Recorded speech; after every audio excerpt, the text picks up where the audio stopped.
नमस्कार, आप देख रहे हैं जेएन एक्सप्रेस। खबर जौनपुर से है।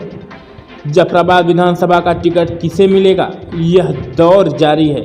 जी हां, बता दें आपको, जब यह प्रश्न जनपद जौनपुर के जिला अध्यक्ष लाल बहादुर यादव से प्रेस कर्मियों ने किया तो उन्होंने जाति धर्म से हटकर अपने शीर्ष नेतृत्व का हवाला देकर इस पर इंतजार करने की बात कही।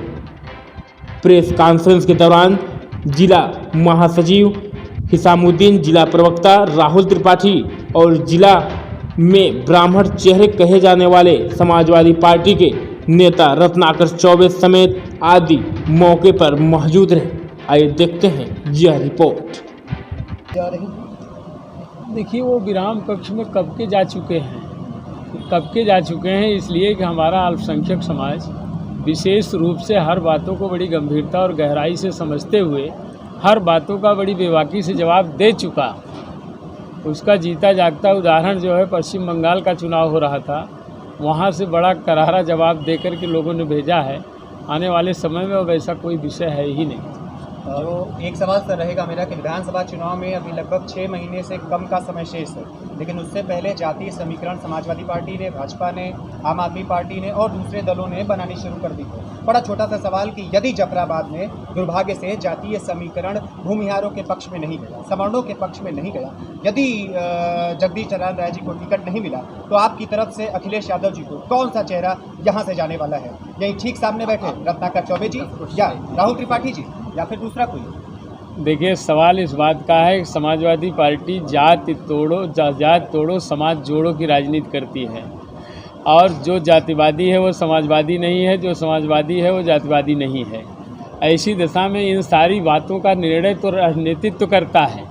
और जहाँ तक यहाँ जफराबाद का सवाल है, जफराबाद में पूरा परिवार एकजुट होकर के समाजवादी पार्टी की ताकत बन करके आगे बढ़ा रहा है।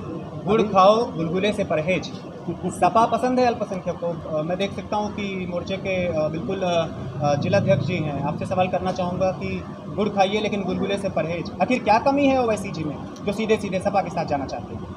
वैसे ही दूसरे प्रदेश के रहने वाले वहाँ के मुसलमानों की हिफाजत खुद नहीं कर पा रहे हैं, वो दूसरे प्रदेश के मुसलमानों की हिफाजत उनकी आवाज़ कैसे बन सकते हैं? वहाँ पे वो अपनी ड्यूटी सेम नहीं बना पा रहे हैं। वहाँ पे जो है बीजेपी वालों को जाके वहाँ पे उन्होंने नगर परिषद में बैठा दिया। वहाँ पे बीजेपी कभी वहाँ पे नगर परिषद में नहीं रही, वहाँ पे जाके उनकी वजह से वो नगर परिषद में इस्टेब्लिश हुई। तो ऐसे वैसे ही क्या बात की जाए जो अपने प्रदेश में मुसलमानों की बात नहीं कर पा रही है और दूसरे प्रदेश में मुसलमानों की बात कर रही है।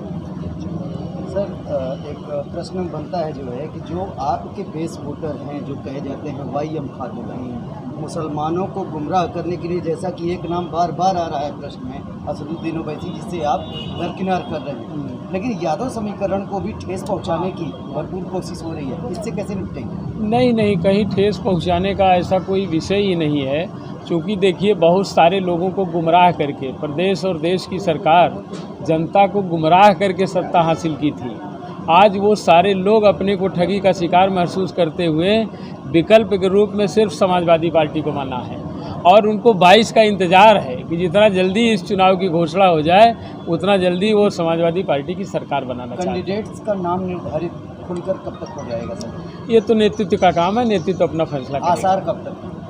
अब वो अपना देखेंगे अपने हिसाब से। अभी तो आने वाले समय में बहुत सारे ऐसे प्रकरण हैं, उन प्रकरणों का निराकरण करते हुए अपने समय पर अपना काम। एक सवाल यहाँ रत्नाकर चौबे जी से रहेगा, तिलक, तराजू और तलवार, इनको मारो जूते चार। समाजवादी पार्टी ने पूर्व के समय में, यदि मैं कहूँ पुराने समय में चले जाइए, कभी न कभी भाजपा से गठबंधन किया है। आज मैं कह सकता हूँ ब्राह्मणों को लेकर के ब्राह्मण महासभा की चल रही है। आपको क्या लगता है कि समाजवादी पार्टी ने ब्राह्मणों को लेकर के अब तक टिकट के मद्देनजर से क्या प्लान किया है, और आपको जमीन पे क्या दिखता है? देखिए, ब्राह्मण का कोई नया चेहरा समाजवादी पार्टी में नहीं है। न राष्ट्रीय अध्यक्ष मुलायम सिंह यादव जी रहे हों, चाहे राष्ट्रीय अध्यक्ष हमारे अखिलेश यादव जी रहे हों, ये कोई ब्राह्मणों के लिए टिकट को लेकर के कोई नया लोग लुभावन बातें नहीं हो रही हैं। और हमारे यहाँ राष्ट्रीय उपाध्यक्ष जनेश्वर मिश्रा जी के नाम से हमारे यहाँ एशिया में उतना बड़ा पार्क नहीं रहा होगा जो राष्ट्रीय उपाध्यक्ष जनेश्वर मिश्रा जी के नाम से राष्ट्रीय अध्यक्ष जी माननीय मुलायम सिंह यादव जी ने स्थापित कराने का काम किया। हमारे यहाँ तो राष्ट्रीय उपाध्यक्ष के रूप में बृजभूषण तिवारी जी रहे हैं। जब भी समाजवादी पार्टी की सरकार बनी है, माता प्रसाद पांडे जी जो है विधानसभा अध्यक्ष के रूप में रहे हैं। आपके जनपद में चाहे मुलायम सिंह यादव जी की सरकार रही हो, चाहे अखिलेश यादव जी की सरकार रही, चाहे 2012 का चुनाव रहा हो, चाहे 2017 का चुनाव रहा हो, हमारा हमेशा ब्राह्मणों को तरजीह देने का काम किया गया है। जनेश्वर मिश्र जी के नाम से तमाम रोडें बनवाने का काम किया गया है, तमाम जनेश्वर मिश्र के नाम से गांव को घोषित कराने का काम किया गया है। यहाँ जाति बिरादरी की कोई बात नहीं है। जाति पार्टी और मजहब से ऊपर उठ करके समाजवादी पार्टी की सोच है। हमारे राष्ट्रीय अध्यक्ष भागीदार मोर्चा, एक सवाल रहेगा, भागीदार मोर्चा मैं देख सकता हूँ राजभर जी की पार्टी, असदुद्दीन ओवैसी की पार्टी बड़ी तेजी के साथ लगी है। आम आदमी पार्टी ने भी उत्तर प्रदेश में पांव पसारना शुरू कर दिया है।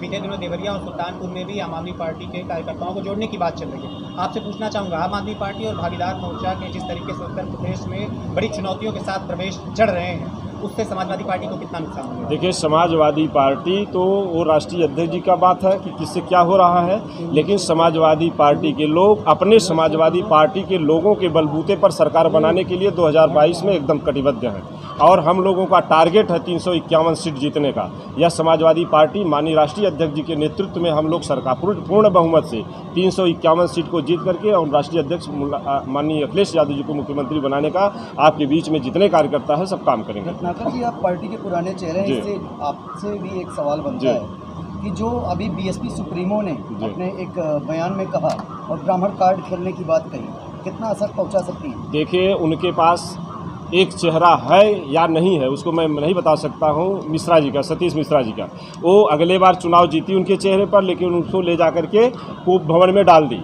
और आज तक उनका कहीं पता नहीं चला। वह खाली चुनावी उनका जो एक वो है एजेंडा है, उसमें ब्राह्मणों को बहकाने का काम करती है। ब्राह्मण बहकने वाला नहीं है। ब्राह्मण अपने राष्ट्रीय अध्यक्ष माननीय अखिलेश यादव जी के साथ रहेगा, जहां ब्राह्मणों का हमेशा सम्मान रहा है। ब्राह्मणों के आपको आपने बताया भी कि जनेश्वर मिश्रा जी रहे हो, चाहे बृजभूषण तिवारी जी रहे हो, चाहे माता प्रसाद पांडे जी रहे हो, चाहे जो भी हमारे नेता हैं, उनका सबका सम्मान, पूरे ब्राह्मण समाज का सम्मान जो है वह समझ लीजिए कि राष्ट्रीय अध्यक्ष माननीय अखिलेश यादव जी के साथ है। आगे की तैयारियां क्या है सर 2022 चुनाव? 2022 में हमारे पार्टी में जो हम लोगों ने 2012 में माननीय राष्ट्रीय अध्यक्ष अखिलेश यादव जी के नेतृत्व में जितने विकास कार्य हुए हैं, आज जनमानस उस विकास कार्य को दोहरा रही है। उसी विकास कार्य के एजेंडे को लेकर के हम लोग 2022 का चुनाव लड़ेंगे। माननीय राष्ट्रीय अध्यक्ष अखिलेश यादव जी को मुख्यमंत्री बनाने का काम। जिलाध्यक्ष जी से एक अंतिम सवाल रहेगा कि जो आजम खान पर जुल्म ज्यादती का दौर जारी है, काफ़ी वर्षों से उन्हें कैद में रखा गया है, क्या मुस्लिम समाज इस 2022 में जवाब देने को तैयार है वर्तमान सरकार को? बिल्कुल जवाब देगा, बिल्कुल जवाब देगा। गलत तरीके से जिस तरह से वो एक एज ए सांसद जिनको पार्लियामेंट में मौजूदा समय में रहना चाहिए और जानबूझ करके फर्जी मुकदमे में लगा करके जानबूझ करके उनको प्रताड़ित किया जा रहा है, जिसको समाजवादी पार्टी लगातार अपनी बात को उठाते हुए मांग कर रही है कि उनको रिहा किया जाए, उनको रिहा किया जाए। और ऐसी दशा में आने वाले समय में उसका जवाब भी समाजवादी परिवार के लोग देंगे। एक सवाल सर थोड़ा सा पर्सनल रहेगा, जाते जाते पिछले दिनों एमएलसी आपके आए थे, पिछले दिनों में देखा ऋषि यादव जी की कुटिया पर। तो मैं यहाँ चर्चा करना बड़ा आवश्यक है, पुराना कार्यक्रम है 2 दिन पहले का, लेकिन मैं सवाल जरूर करूँगा क्योंकि पत्रकारों का है क्या सवाल करना। वहाँ ऋषि यादव जी के यहाँ मैंने सीधे सीधे देखा है कि शिक्षा का केंद्र है वो, बच्चों और नौनिहालों को शिक्षा दी जाती है, लेकिन वहाँ राजनीतिक कार्यक्रम करना, क्या राजनीति में शिक्षा का प्रवेश या शिक्षा में राजनीति का प्रवेश, ये कहाँ तक ठीक है? आपको क्या लगता है कि नहीं वहाँ राजनीतिक कार्यक्रम होने चाहिए? नहीं, राजनीतिक कार्यक्रम जहां आप समझ रहे हैं वहीं समाजवादी परिवार के ऋषि हमारे जो है व्यक्ति हैं समाजवादी परिवार के, और समाजवादी पार्टी के राष्ट्रीय अध्यक्ष जी की एक तरीके की कृपा पर वहां के बच्चों को शिक्षा दीक्षा देने दिलाने का काम वो कर रहे हैं।